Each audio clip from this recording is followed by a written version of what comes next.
आमे मंजा को प्राय राई करी खाइबा ପାଇଁ बहुत पसंद करती किंतु आपण थरे एई यूनिक स्टाइल एई प्रोसीजर बनातु छोटरू बड़ समस्ते पसंद करेंगे खाइबा ପାଇଁ।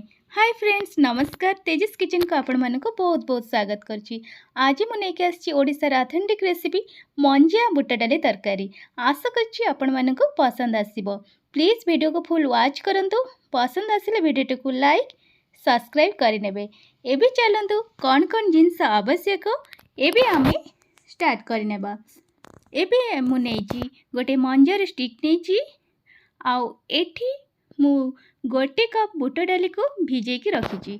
आउ एठी मु दुईटी मीडियम साइज रो आलू नेछि आउ एठी दुईटी छोट टमाटो दुईटी नेछि आउ एठी मु तीनटी सुखिला लंका तीनटी नेछि आउ एठी दुईटी गुजराती आउ एठी दुईटी मु नेछि दालचीनी छोट पीस दुईटी आउ एठी दुईटी तेजपत्र आ 10 रु 12 कला रसुण।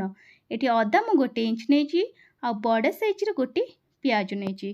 एठी मु बड़ गोटे चम्मच फुटण नेछि आ एठी मु बड़ गोटे चम्मच हल्दी पाउडर आ एठी रेड चिली पाउडर छोट चम्मच नेछि आ एठी मु नेछि मीट मसला गरम मसला छोट छोट गोटे चम्मच। एबे चलंतु आमे एबे मंजा एई प्रोसीजर रे काटि नबा। मंजार सूता बाहरिया बहुत जरूरी, सूता रहिले टेस्ट आसीबनी मंजार तरकारी। एबे चलंतु एई भलिया छोट छोट पीस करके आपण काटि पारे आउर भी आपण आठु छोट पीस काटि पारिबे। देखंतु एई भलिया करके मु एई सब मंजा को एम्ति पीस करके काटि नेछि।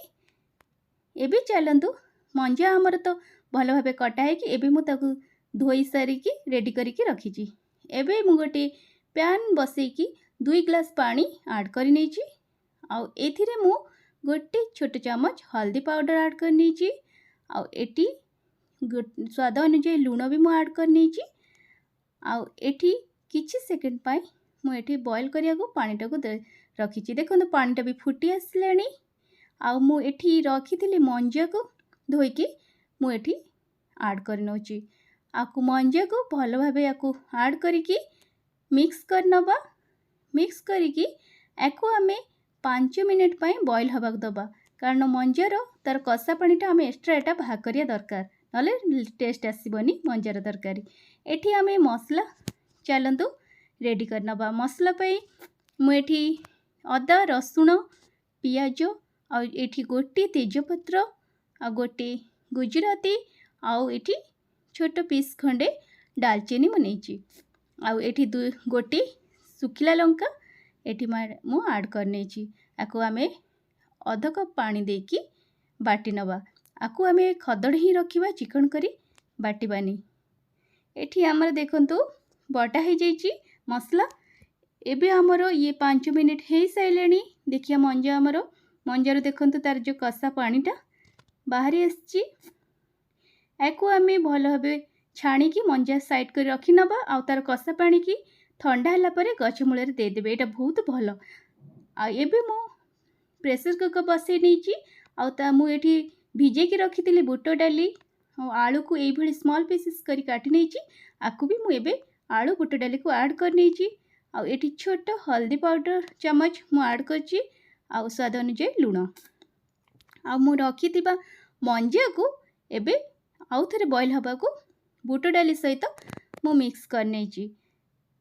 एठी 2टी व्हिसिल दबा पर्यंत मु प्रेशर कुकर बसई नेछि।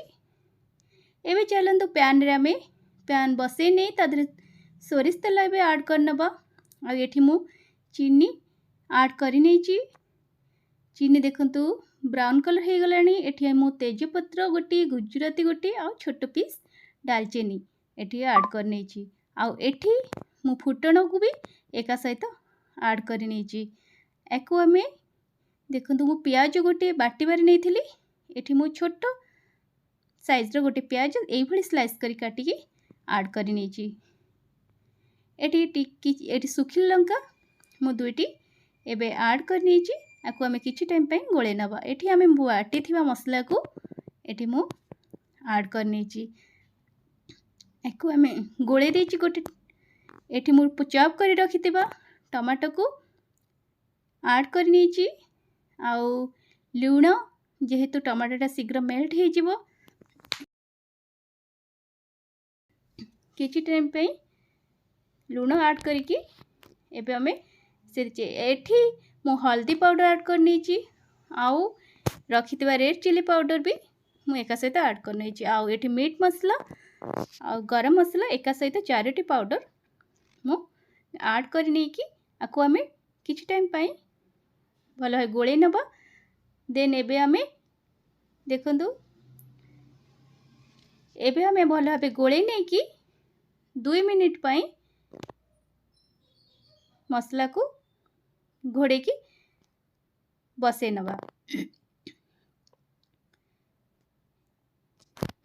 एबे देखंतु मसला हमर पानी छाड़ी जाइए आ मसला भी हमर देखंतु रेडी हो गई आ तार रस स्मेल भी जाइए आ मसला हमर रेडी हो जाइए। आमे आधरे एबे रखिथिबा बॉईल करिकी बुट डाली आलू आ मंजा को एका सहित आमे मसला रे ऐड करनी आ एको आमे भल भाबे मसला सहित गोले नबा कंप्लीट भल भाबे गोले नबा मिक्स करके एठी आमे कवर देकी एठी मीडियम रु लो रखिकी एबे आमे बसे नबा 2 रु 3 मिनिट। एठी हमर देखंतु रेडी भी हो गलानी 2 रु 3 मिनिट हो जाइए। देखंतु केते सुंदर कलर केते बढ़िया भी देखा होची देखुतबे आ बहुत ही टेस्ट भी लागिवो। आपण निश्चय बनातु आपण मते बने कमेंट दियंतु केमती लागुची आज रेसिपी आ मु एठी चॉप करथिबा धनिया पत्र को ऐड करनी आ मु एबे गैस को भी बंद करनी आज रेसिपी केमती लागिला आपण जनबे। रहुची नमस्कार नेक्स्ट वीडियो सहित आसी जय जगन्नाथ।